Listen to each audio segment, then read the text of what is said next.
Hi guys, and welcome back to another .race video, and today we're going to be playing MotoGP 21. We're back here in Catalonia because it's now time for the official MotoGP test. So we have two available packages for the Aprilia RSGP. One that has a little bit reduced in engine performance, but increases reactivity, which makes the bike more nimble, it makes it more stable, which I really like the sound of, and of course the original package that we're on that is sort of 50-50 with engine power but has excellent reduced tyre life. So this is going to be an understanding game. So the first thing I've done is jump onto the normal bike, get a feel for it, and then compare with the new bike. Because of course if we jump onto the new bike it's a little bit more difficult to compare to what we're already used to, but at the same time in this one I want to be focusing on one-time lap paces. In actual races we are pretty good, we're quite consistent, our race pace is usually pretty good. However, our one lap time pace is the part where we struggle on, and what I mean by that is qualifying practices and practice. We are just struggling so much in the sense of trying to get this bike qualified on high positions, this is where we are struggling the most. So therefore, if we work our most on the power setting 3 when the bike is being ragged to its absolute ragged edge, giving it 120% of power, just giving it everything you can think of which makes the bike harder to ride. That is how we're going to ride right now here in Catalonia for this official test. Now the whole idea is to literally just compare the two bikes, compare the first package to the second package. So we're going to be doing 4 laps here with the first package, package A, and then we'll be doing 4 laps with package B, have a little bit of think around, maybe change the tyres to see what I'm fancying, and then change them over back to package A and then back to package B. But as far as the season goes so far, pretty competitive, pretty good so far. Probably better than I expected. I did expect us to be a little bit further down in the pack and still working out the kinks. But honestly, the qualifying we suck. We really suck at qualifying. We have to improve. Otherwise, the championship is probably not going to go to the way of this Aprilia factory team. However, it is a brilliant start knowing that we've had a numerous amount of podiums already and a Grand Prix victory. The victory is probably the biggest surprise. We knew it was coming, but we just didn't know when it was going to happen, and I'm so pleased it did happen, and in Le Mans, out of all track, one of the best tracks ever made, and I do believe that is a 100% record in Le Mans. Victory in Moto3 at the last corner in Recordement, victory in Moto2 in a dominant race, and victory in MotoGP, so the triple in Le Mans in the French GP. Very pleased to have that one ticked off, but honestly, the feeling is we have to improve. We have to get a little bit better in qualifying, and we have to try and somehow stop Johann Zarco, because that guy is a beast. Even when the other Ducati riders are struggling, he is right there at the sharp end. He doesn't seem to be making a single mistake, and somehow we need to start forcing him into errors. So from this race forwards, after Sachsenring, after Silverstone, after Kimi-Ring, etc., Kimi-Ring, however you pronounce it, we just have to be that little bit better. I'm worrying about the sense of the Kimi-Ring as we just dropped the motorcycle going into the right-hander of turn 11. But never fear, we are back on board the motorcycle and we'll continue as we were because I'm trying to get the 4 laps. But just in our second lap, a crash on the original bike is certainly not filling me with confidence. In the races we have been so good this season, but the practice and the qualifying is where most of my mistakes are coming. Crashes, mistakes, track limits, etc. We seem to just not be getting it right in qualifying. Now let me know guys in the comment section down below, are you guys having the same issue in your career mode? Are you having the same sort of feelings that I'm having, that the qualifying is just so much more tougher than the actual race? Because in the race and the qualifying I'm both running 120% difficulty on the AI. However, the race doesn't feel like 120% AI. The qualifying feels like 150% AI. So it's odd how it sort of works, but we have the same issue in MXGP as well. Of course, some people have mentioned in the comments section that might be a case that I'm just not pushing enough in the actual practice sessions. Maybe that's the case, but I can only really go so fast, and usually I tend to be more consistent with a constant pace rather than just chucking in one fast lap time and then never getting close to it again. But in the actual qualifying, in the testing, and the original start, we were pretty good. That had a more of a sort of relaxed feel to it, and we were very competitive. When Qatar came, we were quite the opposite. We were terrible. Now I did change a few things since then, changing the brakes, changing the tyres, and getting used to it. But the original race in Qatar was by far the worst race we could have imagined. However, with that in mind, we are still second place in the World Championship, so it's not all doom and gloom. We have a race victory to our name and 3 podiums, so we can't really complain so far. It's been a good season. I'm very, very excited for the second part of the season. I'm hoping whatever package we pick here today will make the difference. Whether we stay with the same package or we try the next one and we absolutely adore it, who knows? We're going to find that out very, very soon, because this will be the last lap on package A. I do feel rather confident with the bike again, feeling like everything's fine. So let's jump back into package setting B in a minute. But for the time being, package A, usually what we're used to. Everything seems fine.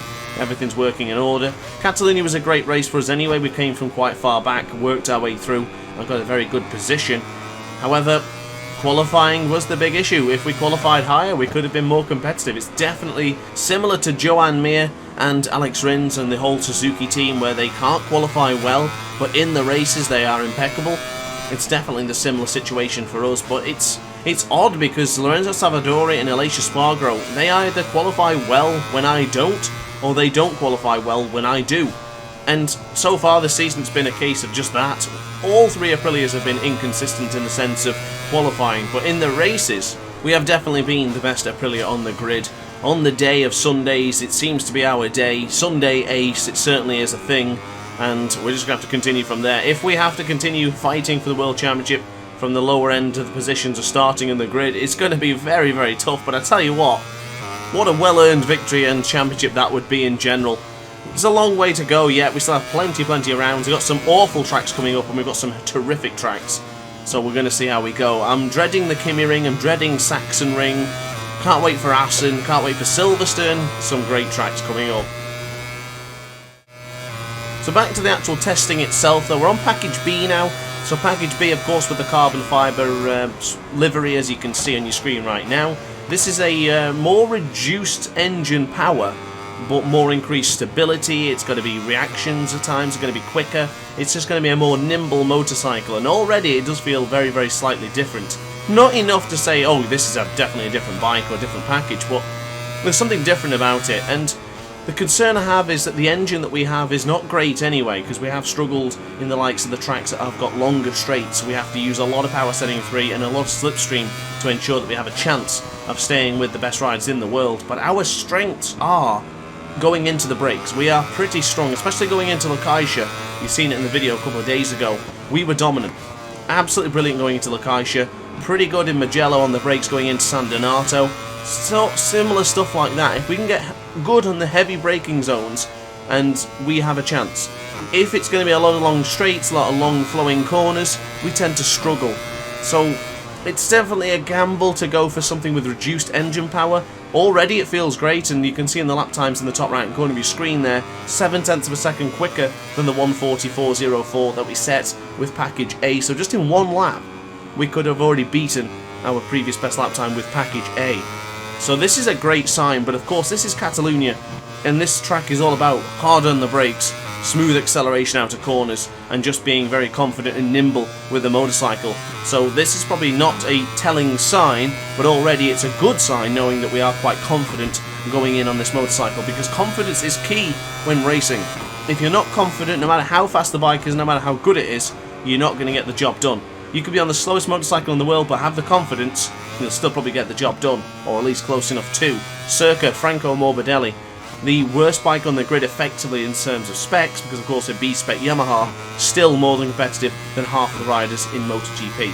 Confidence is certainly key, and we have to just continue to go like this. If we're going to take this bike, package B of course, we'll have to work our strengths. Oh, just watch out for the bikes. Not sure what's happened there, but there's been a crash just into turn 4 there. Not sure what's gone on, but basically guys, if we take package B with all its caveats, we have to double down on the strengths. And I'm a big believer that jack of all trades never really gets the job done. It's better to be good at something than to be good at everything. Let me rephrase that. It's better to be great at something rather than just being okay or good enough at everything. In my opinion anyway, it's best to be a pro at what you do rather than just being good at everything, in my opinion. We're going into the brakes into Lokaisha turn 10, the strongest point of the track for me. Certainly love this corner. The revised corner in Catalonia I think is fantastic. Seems a lot safer and a lot more easier to go in there. Much, much better than that bus stop chicane idea. As much as it had interesting moments for overtakes, I wasn't really a big fan of it. As I've just seen on the left hand side of the screen there, I don't know if you guys noticed that, Johan Zarco went down. Is this the start of a couple of mistakes coming in from Johann Zarco. You very rarely see him crash, especially not in the Grand Prix races. He's just so competitive in the actual Grand Prix himself, but in the actual practice sessions and maybe testing, maybe he's going to have a few mistakes. But good to see Valentino Rossi there, up in the top 5 positions as well. Good to see the Doctor has found some speed in this Catalunya test so far.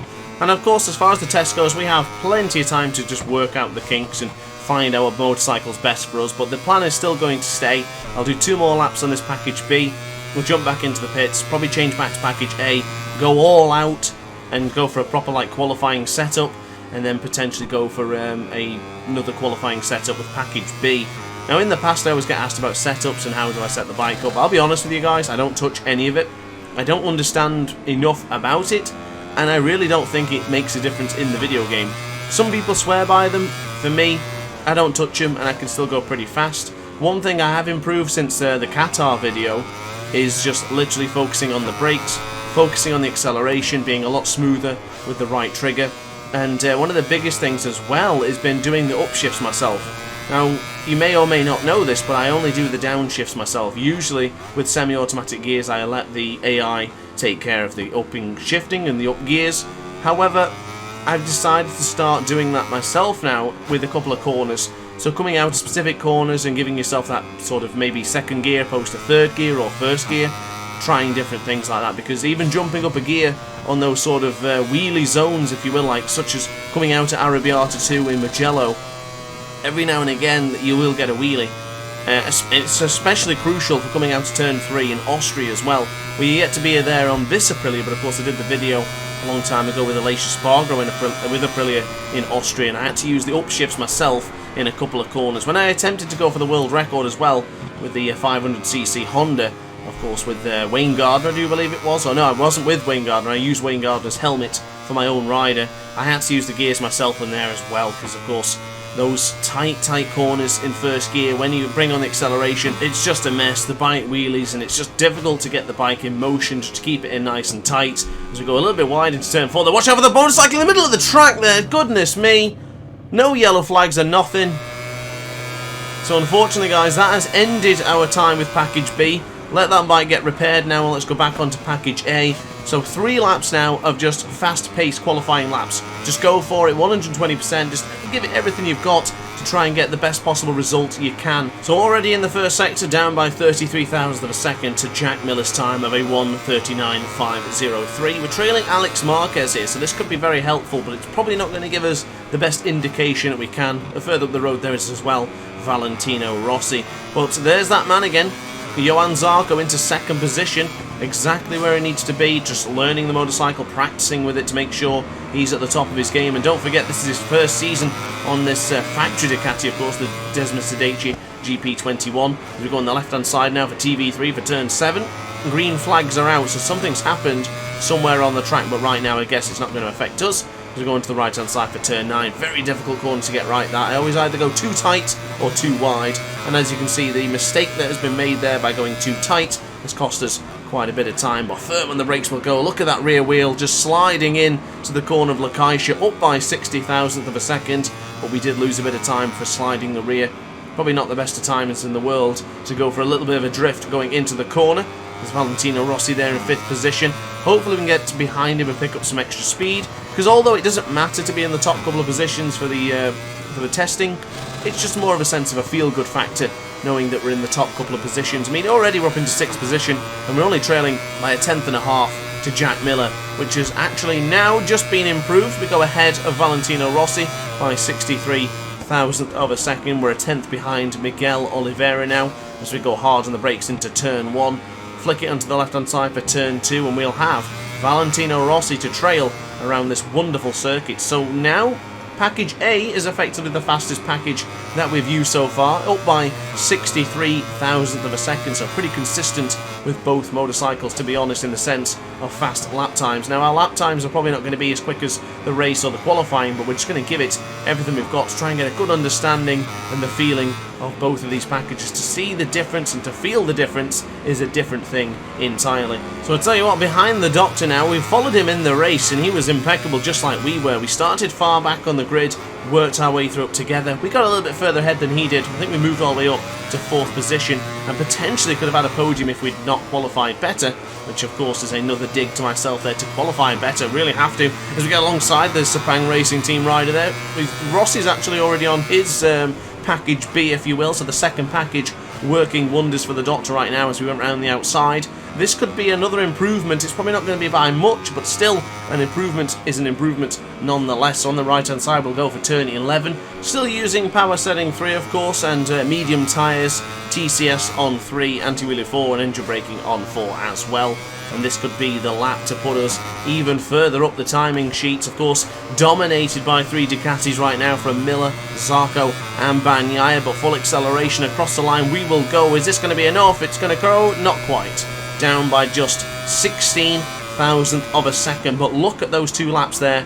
1:39.6, 1:39.6, so we get a little bit out of shape going into turn 1 there. Don't think we'll improve on this lap after that mistake has been made going into turn 1, but we're going to give it a 1 more lap at least, including this lap where we're going to be doing just the 1, and then we'll be going to package B to understand how to best to use the motorcycle and to see the difference between the 2 packages, because this is qualifying simulation time right now, and if we're going to qualify better with package B, we have to take it.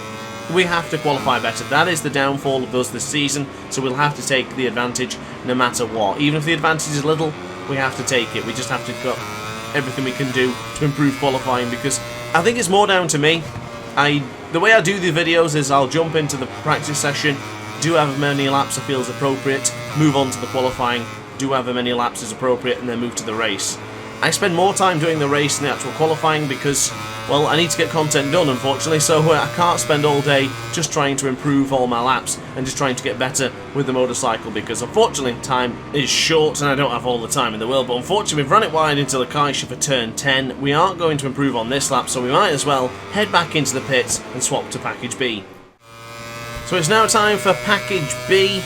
The preferred motorcycle already, if I'm honest with you, because I did like the way it felt earlier on, and I'm probably leaning towards picking that one, whether or not it does actually do the fastest laps. But we're going to go for it nonetheless. Exact same situation we just did with power setting 3 on the other bike for package A, and we'll see how we get on.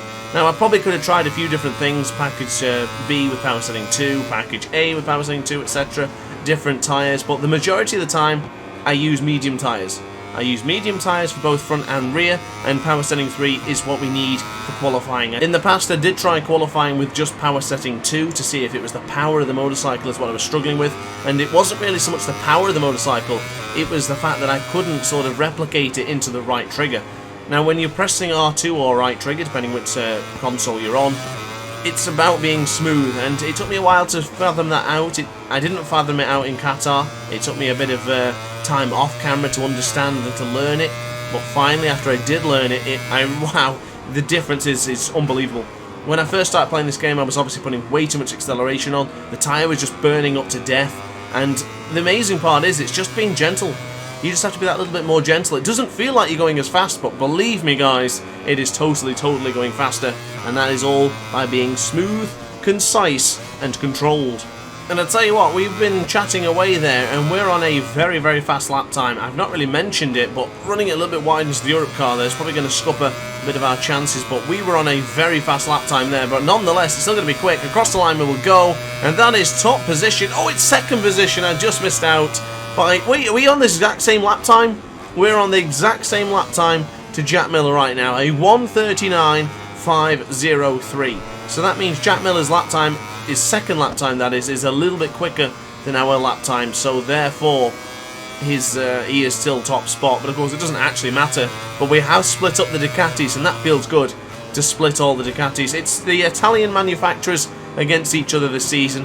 And speaking of Italian manufacturers, there's another one with Luca Marini just ahead of us. We do manage to get past the Italian, now hard on the brakes for the left-hander of turn 5. Now I don't know whether you guys can see, but to me this package just looks and feels way more competitive, way more comfortable, way more enjoyable to move and to maneuver around this track. I think this is the one. I think package B is the one. And of course this is the qualifying pace now, so I'm giving it 120%, giving it everything we've got, absolutely thrashing the motorcycle. and it looks to be nice and smooth and controlled. The other one always had me on the ragged edge, always. If I wanted a good qualifying, I had to give it absolutely everything, and we're still only qualifying like 12th, if that. We really need to think about taking this one, because this could be key to being the best motorcycle we can use for the season. Have Aprilia and the Noale factory given us something here that is going to change this championship around and turn it around into the favour of Grant and the aces who all support me. But full acceleration now across the line. This will give us top spot. It's a 1:38.936. No doubt who is the fastest man in Catalonia right now. The 27-year-old man from Warrington, England, on board the Aprilia RSGP. We haven't just gone top, we have decimated it. A 1:38.936 for this Aprilia man right now. Jack Miller, Johan Zarco, Pecco Bagnaia on your Ducatis cannot compete with half a second being slower than this man on your screens right now. That is fantastic. Can we go one better though? We're down a little bit into Sector 2, not as much. We'll find out in a moment's time when we actually get the sector time coming up, but already it does look like we are trailing behind a little bit, and we're going to get it, so it's 2.5 tenths of a second down to our previous lap time. But the point is now, is this lap time still going to be better than Jack Miller's? If it is, then we're absolutely laughing.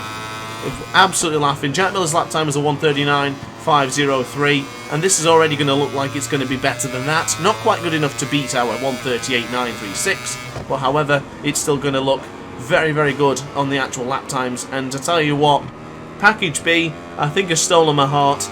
I'll leave it to you guys to decide, but I'm pretty confident that Package B is the way to go. And you know what, I think I have already chosen Package B well and truly, but I am still curious to see what your guys' opinions are as well. But this will be the last lap time here today. Don't forget, tomorrow is Rims Racing, so stay tuned for that one. But as far as MotoGP 21 goes, I think Package B and this qualifying testing has been as good as we could have imagined. Brilliant stuff from the man from Aprilia. So those are my lap times on screen right now. Of course, lap 12 and lap 11 were my fastest laps of the entire test itself. And as you can see, the 3 sector times were set with Package B and 1 for Package A, the final sector being Package A's sort of baby, if you will. But as far as that goes, Package B is definitely the package I'll be taking. More than pleased with how this test has gone. And upon that note, guys, I guess that's it from me. Have a look at the lap times on screen right now and see what you want to see. And finally, that's it from me. So guys, thanks very much for watching. I really hope you enjoyed the video. If you did, like, comment and subscribe, and hit the notification bell to be alerted to every single .race upload. Thanks for watching, guys, and ciao for now. Oh hi, didn't quite see you there. Good to see you're still here. If this video didn't quite sate your appetite, then why not watch some more .race content by clicking the video shown on screen now. Furthermore, if you would like to follow me on social media, you can do so now with the links down in the description. Consider subscribing so you don't miss a single Dr. Ace video.